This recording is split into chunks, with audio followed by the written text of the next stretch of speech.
Class 12 biology से very most important question लेकर के आए हैं जो बोर्ड परीक्षा में पूछा जा सकता है। बहुत ही ज्यादा इंपॉर्टेंट है।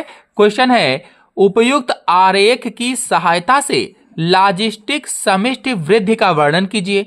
अथवा इसी क्वेश्चन को पूछा जाता है कि उपयुक्त आरेख की सहायता से संभार तंत्र समष्टि वृद्धि का वर्णन कीजिए। या फिर क्वेश्चन पूछा जा सकता है कि जनसंख्या वृद्धि के लाक्षणिक प्रतिरूप मॉडलों का विस्तृत वर्णन कीजिए। तो कोई भी क्वेश्चन पूछा जाए, जो हम आंसर बताएंगे वही आंसर आपको लिखना है। प्रत्येक जाति की वृद्धि लाक्षणिक प्रतिरूप के साथ बढ़ती है। कोई भी जाति है उसकी जो वृद्धि होती है वो लाक्षणिक प्रतिरूप के साथ बढ़ती है। इन लाक्षणिक प्रतिरूप को ही वृद्धि वक्र कहा जाता है, वृद्धि वक्र। और इस वृद्धि के दो मौलिक रूप होते हैं। कौन कौन से मौलिक रूप हैं?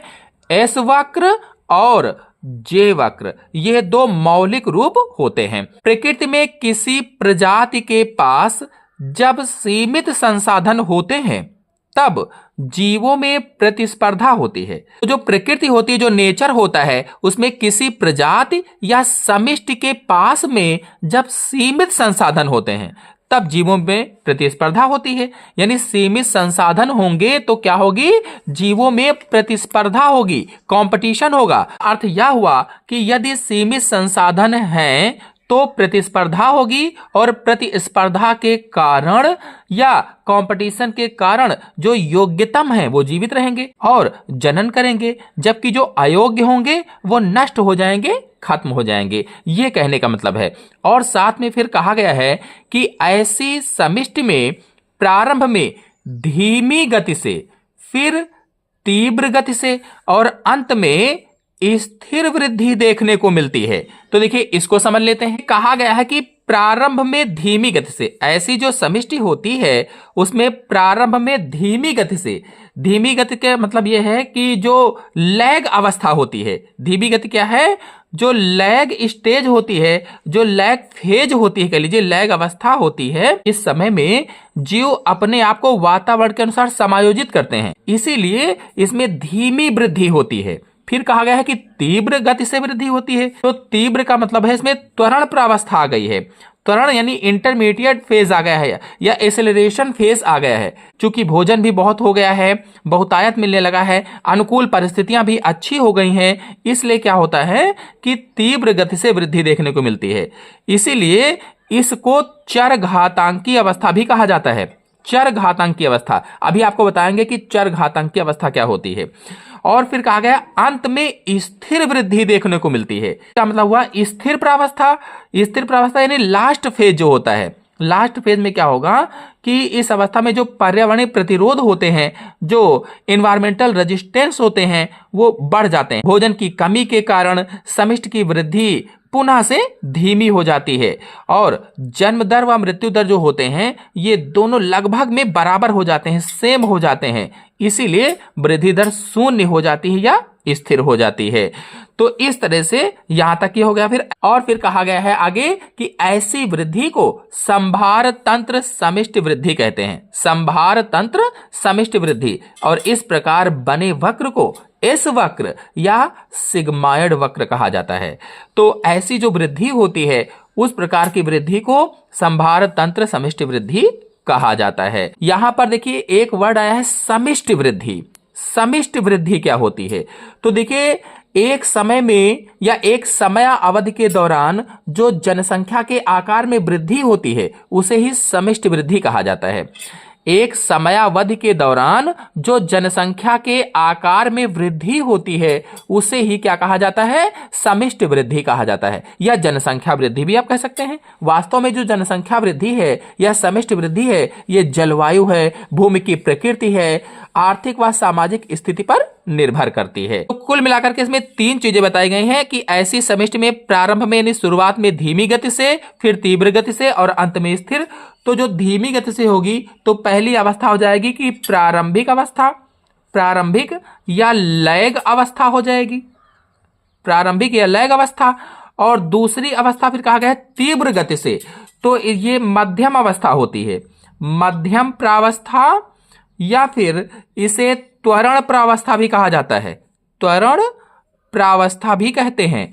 और फिर तीसरा कहा गया है कि अंत में स्थिर वृद्धि देखने को मिलती है, तो ये अंतिम प्रावस्था हो जाएगी, अंतिम प्रावस्था या स्थिर प्रावस्था हो जाएगी।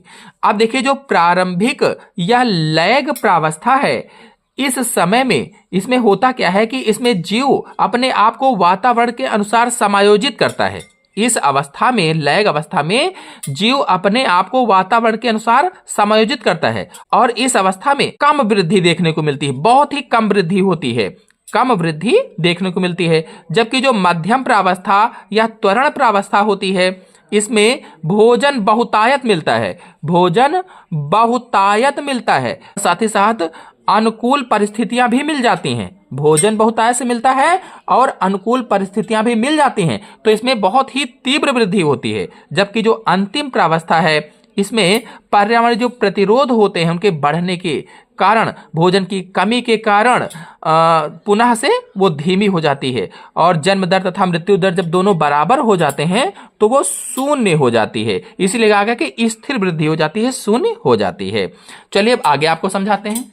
देखिए संभार तंत्र समिष्ट वृद्धि को निम्न समीकरण द्वारा व्यक्त किया जा सकता है। जो संभार तंत्र समिष्ट वृद्धि है, इसको निम्न समीकरण के द्वारा व्यक्त कर सकते हैं। dn/dt is equal to Rn और ब्रैकेट में k माइनस n/k, जहां पर जो dn/dt है ये समष्टि आकार में परिवर्तन की दर होती है, समष्टि आकार में परिवर्तन की दर, और जो k माइनस n/k है ये पर्यावरण प्रतिरोध है, और जो r है ये प्राकृतिक वृद्धि दर होती है। अब यहां पर देखिए जो n है ये समय t पर समिष्टि घनत्व होती है, और जो k है पोषण क्षमता है, धारण क्षमता भी आप कह सकते हैं, जो d है ये मृत्यु दर होती है। अब देखिए j वाला देख लेते हैं। जब समिष्टि में असीमित संसाधन होते हैं, जब समिष्टि में असीमित संसाधन होते हैं तो समिष्टि में निरंतर वृद्धि होती रहती है। असीमित संसाधन है तो समिष्टि में निरंतर वृद्धि होती रहती है और इसके बाद एकदम से रुक जाती है, क्योंकि अचानक पर्यावरणीय गतिरोध अधिक प्रभावशाली हो जाते हैं। इस प्रकार की समष्टि वृद्धि को जे वक्र या ज्यामितीय वक्र कहा जाता है, जे वक्र या ज्यामितीय वक्र कहते हैं। और इस प्रकार की वृद्धि को निम्न समीकरण के द्वारा व्यक्त कर सकते हैं। समीकरण है dn/dt is equal to Rn। तो इन सभी लाइनों को हम ऐसे भी समझ सकते हैं कि ये चर घातांकी वृद्धि है, चर घातांकी वृद्धि, जिसे जे वक्र या ज्यामितीय वक्र भी कहा जाता है, चर घातांकी वृद्धि होती है।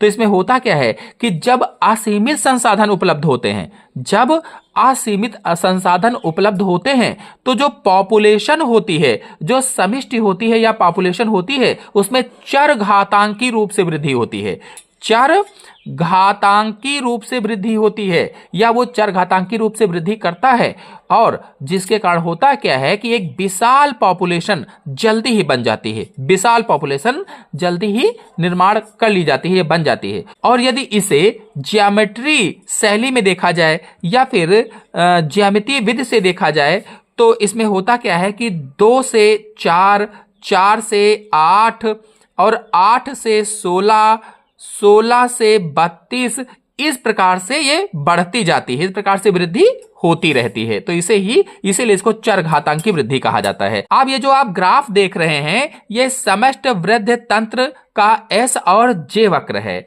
इसमें देखिए ये वाला जो आप नीला सा ग्राफ देख रहे हैं ये जे वक्र का है, और ये जो आप पिंक कलर का ग्राफ देख रहे हैं ये एस वक्र का है। अब एस वक्र को पहले समझते हैं। देखिए यहां पर जो है ये प्रारंभिक अवस्था होती है, ये क्या है, ये प्रारंभिक अवस्था है, प्रारंभिक अवस्था होती है या प्राइमरी फेज होती है, जो अभी प्राइमरी फेज आपको समझाया था। और यहां पर ये त्वरण अवस्था होती है, जो मध्य फेज था ये त्वरण अवस्था होती है, और यहां पर साम्यावस्था होती है, साम्यावस्था होती है।